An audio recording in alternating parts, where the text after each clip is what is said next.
10 April 1912 আজ থেকে ঠিক 113 বছর পূর্বে ক্যাপ্টেন এডওয়ার্ড জন স্মিথের পরিচালনায় ইংল্যান্ডের সাউদাম্পটন শহর থেকে 1317 জন যাত্রী ও 907 জন ক্রুকর্মী নিয়ে তৎকালীন বিশ্বের সবচেয়ে জাঁকজমকপূর্ণ শহর নিউ ইয়র্কের দিকে রওনা হয় আরএমএস টাইটানিক।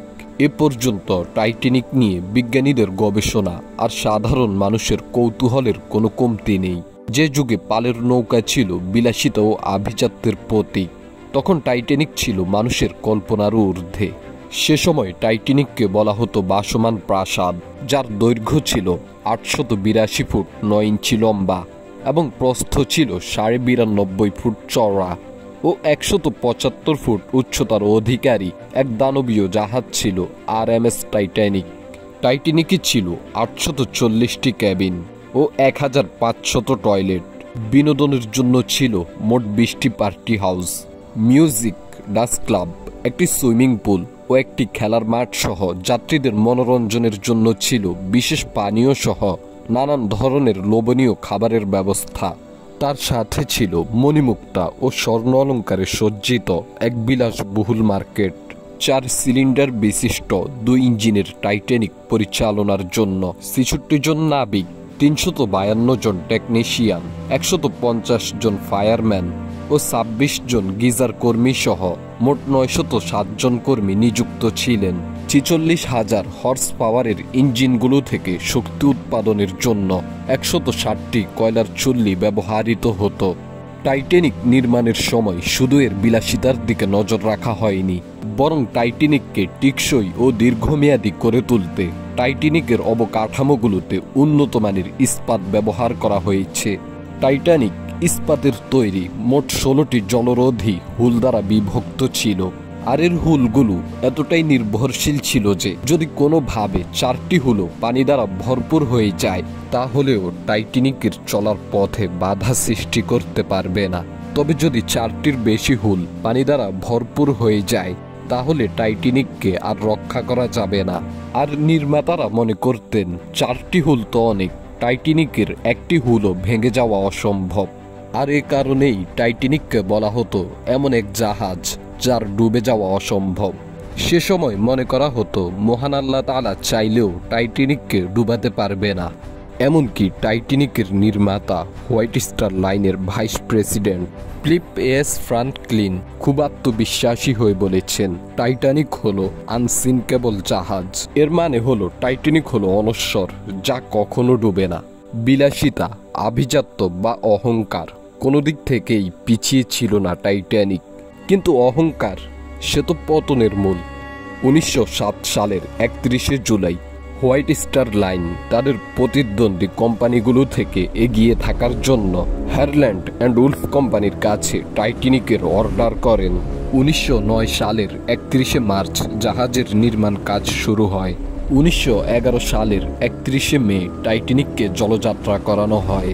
সর্বশেষ 1912 সালের 2 এপ্রিল জাহাজের পূর্ণ নির্মাণ কাজ সম্পূর্ণ হয়।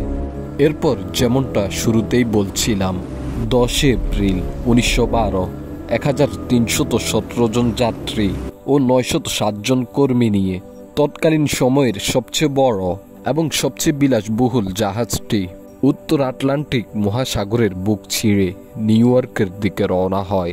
মাত্র 2 দিন সফরের পর টাইটানিককে সর্বপ্রথম আটলান্টিকে জেগে ওঠা ভয়ঙ্কর হিমশৈলীর উপস্থিতির সংকেত জানানো হয়। তখন টাইটানিকের গতি ছিল ঘন্টায় 40 থেকে 41.7 কিলোমিটার পর্যন্ত। সংকেত পাওয়ার পর টাইটানিক সতর্কতা অবলম্বন করে রাস্তা পরিবর্তন করে, তবে জাহাজের গতি পূর্বের জায়গাতেই অবিচল থাকে। চতুর্থ দিন 14 এপ্রিল 1912 টাইটানিককে আরও কয়েকটি হিমশৈলীর উপস্থিতির সংকেত জানানো হয়, তবে টাইটানিকের নাবিকরা সেই সংকেতগুলোকে গুরুত্ব দেয়নি, বরং তারা পূর্বের গতিতেই জাহাজকে অবিচল রাখেন। সময়ের সাথে সূর্যাস্ত হয়ে যায়, ধীরে ধীরে রাতের আধার টাইটানিককে ঘিরে ধরে, আর টাইটানিক নাচ, গান ও আনন্দ উল্লাসে মেতে ওঠে। কিন্তু সে সময় 2 জন লুকআউট কর্মী জাহাজের ক্রসনেস্ট টাওয়ারে অবস্থান করেন। এই লুকআউট কর্মীদের কাজ হলো ক্রসনেস্ট টাওয়ারের উপর থেকে জাহাজের সামনের পথ পর্যবেক্ষণ করা এবং কোনো হিমশৈল দেখা গেলে তৎক্ষণাৎ নাবিকদের কাছে সংকেত জারি করা। কিন্তু যেমনটা বলছিলাম, তখন রাত গভীর। 14 তারিখ সেই ঐতিহাসিক রাত সম্পর্কে বলা হয়, সে রাত আকাশে চাঁদ দেখা দেয়নি। এদিকে শীতল হাওয়া লুকআউট কর্মীদের চোখ জড়তাগ্রস্ত করে তুলেছে। সামনের পথ পর্যবেক্ষণ করা তাদের জন্য কঠিন হয়ে পড়েছে। রাত 11:40 এমন সময় প্রধান লুকআউট কর্মী ফ্রেডরিক ফ্লিট হঠাৎ করে জাহাজের খানিকটা সামনে ভয়ঙ্কর সুন্দর এক হিমশৈল দেখতে পান। তিনি সঙ্গে সঙ্গে 3 বার ঘন্টি বাজান, কিন্তু সে সময়ও জাহাজের গতি ছিল পূর্বের মতোই।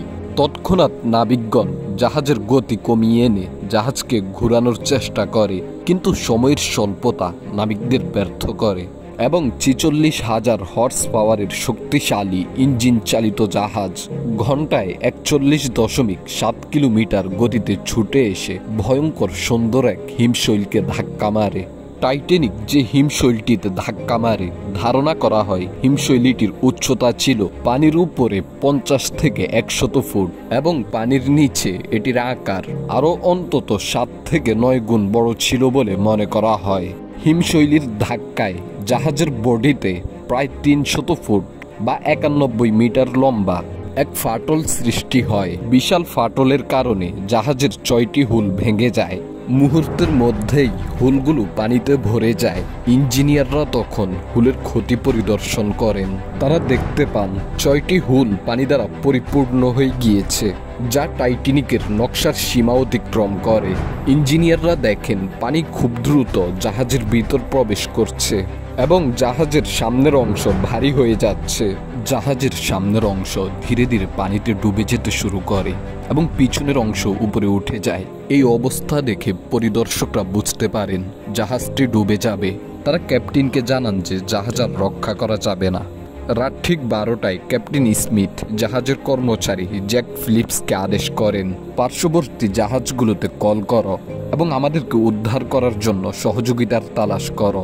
জ্যাক ফিলিপস পার্শ্ববর্তী জাহাজগুলোতে একের পর এক কল করতে থাকে, কিন্তু সেদিন কেউই জ্যাক ফিলিপসের কল রিসিভ করেনি। জ্যাক ফিলিপস একের পর এক কল করতে থাকেন।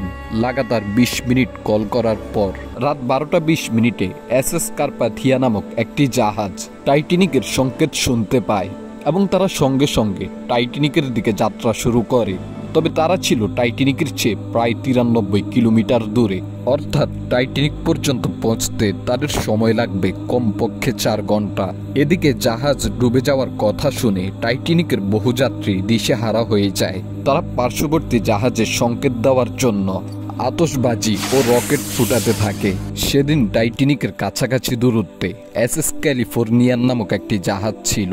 এসএস ক্যালিফোর্নিয়ানের দূরত্ব ছিল টাইটানিকের চেয়ে মাত্র 10 থেকে 20 মাইল। তবে ক্যালিফোর্নিয়ানের ওয়্যারলেস অপারেটর রাত 11:30 তাদের শিফট শেষ করে ঘুমাতে চলে যান।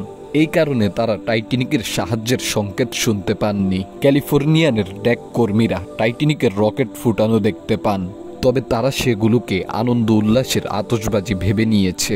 এদিকে সময়ের সাথে ধীরে ধীরে টাইটানিকের সামনের অংশ পানিতে তলিয়ে যাচ্ছে। এমন কঠিন মুহূর্তেও অনেক মানুষ বিশ্বাস হারা হয়নি, কারণ পূর্বেই তাদেরকে বোঝানো হয়েছে টাইটানিক অনশ্বর, যা কখনো ডুবে না। তাই সে সময়ও তাদের অনেকেই খেলাধুলা আর আনন্দ উল্লাসে নিমগ্ন হয়ে থাকে। টাইটানিকে সর্বমোট 20টি লাইফবোট ছিল। এরপর ক্যাপ্টেন স্মিথ নৌকাগুলো প্রস্তুত করে যাত্রীদের নৌকায় তোলার আদেশ করেন, কিন্তু তখন সমস্যা ছিল 2টি। প্রথমত, টাইটানিকের নৌকা ছিল মাত্র 20টি, যেগুলোতে যাত্রী ধারণের ক্ষমতা ছিল মাত্র 1178 জন। অন্যদিকে তখন টাইটানিকে ক্রু সদস্য ও যাত্রী সহ মানুষের সংখ্যা ছিল 2224 জন। দ্বিতীয় সমস্যা ছিল মানুষের তখনও জাহাজের প্রতি আত্মবিশ্বাস ছিল। সে সময়ও অনেকেই ধরে রেখেছে টাইটানিক অনশ্বর, যার ডুবে যাওয়া অসম্ভব। এ কারণে তখনও যাত্রীরা নৌকায় উঠতে অস্বীকার করেন। সর্বপ্রথম যে নৌকাটি সমুদ্রে নামানো হয়, নৌকাটির নাম ছিল লাইফবোট 7।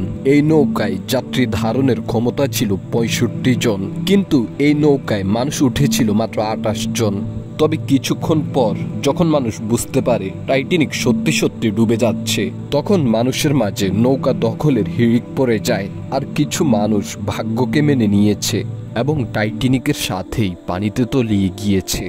তখন জাহাজের সামনের অংশ পানির নিচে তলিয়ে যায় আর পিছনের অংশ উপরে উঠতে থাকে। রাত 2:20 জাহাজের পিছনের যে অংশ উপরে উঠে যায় তা সামনের অংশ থেকে ভেঙে গিয়ে জাহাজ 2 খণ্ড হয়ে যায়। এরপর প্রথম অংশের মতো টাইটানিকের দ্বিতীয় অংশটিও 1517 জন যাত্রী নিয়ে আটলান্টিক মহাসাগরের তলদেশে হারিয়ে যায়। টাইটানিক ডুবে যাওয়ার 1 ঘন্টা 40 মিনিট পর এসএস কার্পাথিয়া জাহাজটি এসে পৌঁছায়, কিন্তু ততক্ষণে অনেক দেরি হয়ে যায়। টাইটানিক ডুবে যাওয়ার পর যারা সাঁতার জানতো তারাও এই জীবন যুদ্ধে টিকে থাকতে পারেনি, কারণ সে সময় আটলান্টিকে পানির তাপমাত্রা ছিল -2°C। এসএস কার্পাথিয়া আসার পর তারা নৌকা থেকে যাত্রীদের উদ্ধার করেন এবং তাদের প্রাথমিক চিকিৎসা ও খাবারের ব্যবস্থা করেন। টাইটানিক ডুবে যাওয়ার পর এটি হারিয়ে যায় সমুদ্রের অজানা এক গন্তব্যে।